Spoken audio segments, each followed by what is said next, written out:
अगर Pakistan cricket team या फिर पाकिस्तान क्रिकेट बोर्ड मेरी बात सुन लेता तो शायद आज ये शर्मिंदगी नहीं झेलनी पड़ती जो सारी दुनिया के सामने पाकिस्तान क्रिकेट झेल रही है।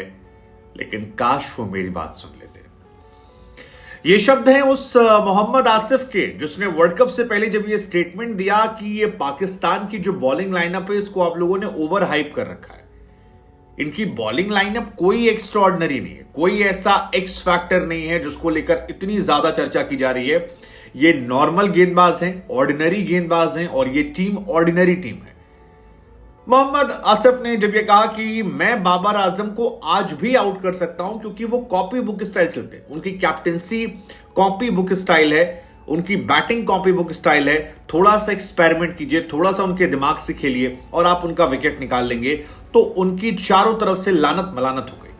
लोगों ने कहा यार क्या बकवास कर रहा है ये आदमी, क्या क्या बातें कर रहा है। लेकिन वही मोहम्मद आसिफ जिन्होंने तमाम बातें कही थी, बाद में धीरे धीरे धीरे धीरे वो तमाम क्रिकेट एक्सपर्ट जो पाकिस्तान को नंबर 1 बता रहे थे, बाबर को नंबर 1 बता रहे थे, शाहीन को सबसे शानदार बता रहे थे, कहने लगे यार बात तो सही कह रहा था। हारिस रऊफ को मोहम्मद आसिफ ने मैच से पहले कहा था कि बाबू स्विंग करना सीख लो, ये पट्टा फेंकने से विकेट नहीं मिलने वाला, एक दिन चलोगे अगले दिन कूटे जाओगे और बहुत मार पड़ेगी और नतीजा देखिए सबसे पिटे। वही मोहम्मद आमिर एक बार फिर बोलना शुरू किए और उन्होंने कहा कि यार आप लोग मेरी बात मानते नहीं, मैं कह रहा हूं। हालांकि इस बीच पाकिस्तान क्रिकेट बोर्ड में काफी कुछ हो रहा है। इंजमामुल हक हटा दिए गए हैं, मॉर्ने मॉर्कल जो कि सबसे एक्सपीरियंस थे वो हट गए हैं और संभवतः यह माना जा रहा है कि बाबर आजम का हटना लगभग तय है।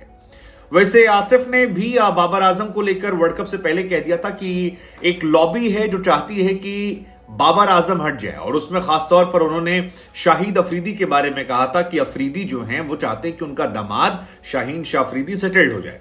हालांकि तब उन्होंने ये भी कहा था कि यार इतना आसान नहीं सेटल्ड करना क्योंकि शाहीन की अपनी परफॉर्मेंस जो है वो भी डिक्लाइन हुई है, ऊपर से तेज गेंदबाज है, चोटिल होता रहता है, तो बहुत मुश्किल है क्योंकि बाबर को हटाने से लॉबी पना बहुत ज्यादा बढ़ जाएगा।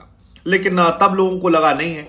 लेकिन कल परसों शाहिद अफरीदी का एक बार फिर बयान निकल कर आया कि यार हमने बाबर आजम को 4 साल टाइम दे दिया, काफी टाइम होता है, हम एक्सपेक्ट कर रहे थे, he is not Younis Khan जो सबको साथ में लेकर चल सके, he is ordinary captain, ordinary player, तो हमें बेहतर है कि वो बल्लेबाज के तौर पर फोकस करे, कप्तान के तौर पर हमें आगे देखना चाहिए, कुछ और ऑप्शन हमारे पास हैं, कई और लड़के हमारे पास हैं। सो आसिफ की बातें जो है वो कहीं ना कहीं इनडायरेक्टली टच हो रही थी कि हाँ कुछ तो है। ऐसे ही आसिफ ने नहीं कहा, वो हो सकता है कई बार ज्यादा कह देते हो, लेकिन जो कहते हैं उनमें काफी सच्चाई निकल कर आती है। वैसे आसिफ ने शाहीन को भी एक एडवाइस दी थी, शाहीन ने जिसको माना नहीं और उसका असर भी है कि शाहीन पूरे आसिफ की तरफ से कहा गया था कि शाहीन शाह अफरीदी जितनी छोटी टीमें होती हैं, मतलब वो टीमें जिनका अंतर्राष्ट्रीय स्तर पर टॉप 5 में नहीं है, उनके खिलाफ वो कम मैचेस खेलें, बाकी गेंदबाजों खेलने दें। जैसे कि उन्होंने नाम लिया था कि नेपाल के खिलाफ मत खेलिए, बांग्लादेश के खिलाफ अवॉइड कीजिए और कई सारी टीमें जो हैं नीदरलैंड टाइप की, उनमें आप मत जाइए, आप अपने आप को बचा कर रखिए India, Australia, New Zealand, south Africa के लिए। ये उनका स्टेटमेंट था। उनका कहना था कि प्रॉब्लम ये है कि अगर आपको लगता है कि आप हर मैच खेलेंगे और आप बचे रहेंगे तो ऐसा नहीं है, आपकी क्वालिटी जो है वो गिरेगी, आप चोटिल होने के चांसेस ज्यादा हैं, आप तेज गेंदबाज हैं, आपकी नसें जो हैं वो फटेंगी और फिर धीरे धीरे आप बिस्तर पकड़ लेंगे।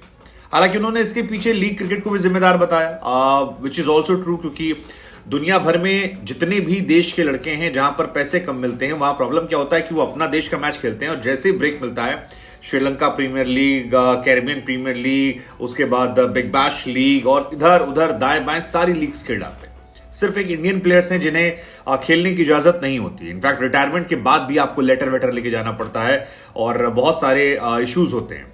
सो उनका यह मानना है कि लीग क्रिकेट में पैसा क्योंकि काफी टेम्पटिंग है और बाकी क्रिकेट बोर्ड में इतना पैसा है नहीं, सो इस वजह से लोग जाते हैं बाहर खेलने और उसका असर यह होता है कि उनकी फिटनेस पर काफी इशू होता है। और वो शाहीन के साथ दिखा, 130 132 की गेंदबाजी वो कर रहे हैं। मोहम्मद आसिफ ने एक जो बड़ी बात और कही थी, वो कहा था कि यार इस पाकिस्तान क्रिकेट टीम में ज्यादातर प्लेयर जो हैं वो पर्ची वाले हैं, मतलब बिना परफॉर्मेंस के प्लेयर हैं जिन्हें आप बताइए कि आपका सिलेक्शन होने वाला है और वो आ जाएंगे और फिर आपको सिलेक्शन जाएगा। उनका क्या परफॉर्मेंस होती नहीं है, वही खिलाड़ी repeat repeat repeat repeat repeat, तो हाउ इज इट पॉसिबल कि 25 करोड़ की आबादी वाले देश में आपके पास 25-30 खिलाड़ी ऐसे नहीं हैं जो आपके बैकअप के तौर पर हैं। उनका फिर सोचने वाली बात है कि आप उन्हीं खिलाड़ियों को क्यों मौका देते हैं, वो एशिया कप में फ्लॉप होते हैं, उससे पहले फ्लॉप होते हैं। T20 क्रिकेट और वनडे क्रिकेट में डिफरेंस होता है और ये आपको समझना पड़ेगा। हालांकि पाकिस्तान के साथ अनफॉर्चुनेटली ये है कि उनके पास T20 की ही टीम है और ये उनके एक्सपर्ट्स भी कह रहे हैं कि हमने शाहीन शाह अफरीदी हो या शादाब खान, उनको T20 के लिए डेवलप किया था। They are not 50 over player. और वैसे ही पाकिस्तान 50 ओवर खेलता कितना है, इस साल 50 ओवर खत्म हो गया उनका। अब उनके पास अगले साल दिसंबर में ओडीआई सीरीज है। तो इतने लंबे गैप के बीच में अगर आप खेलेंगे तो जाहिर सी बात है कि आपके प्लेयर्स को T20 खेलने क्या दोगे। और T20 में पाकिस्तान अभी भी एक बेहतर टीम है, उनके साथ प्रॉब्लम लंबी क्रिकेट में, ओडीआई क्रिकेट में उनके साथ समस्या है। खैर, मोहम्मद आसिफ ने काफी कुछ कहा। एक एडवाइस उन्होंने दी है कि अब्दुल्ला शफी को कप्तान बना दिया जाए बाबर आजम को हटाकर। अब ये कितना लॉजिकल है, क्योंकि अब्दुल्ला की जगह भी टीम पक्की नहीं है। हालांकि 2007 में जब इंडिया ने खराब किया था तो द्रविड़ की जगह सीधे धोनी को बनाया गया था। उस टाइम भी शायद ऐसे ही थॉट थे। आपका क्या टेक है इस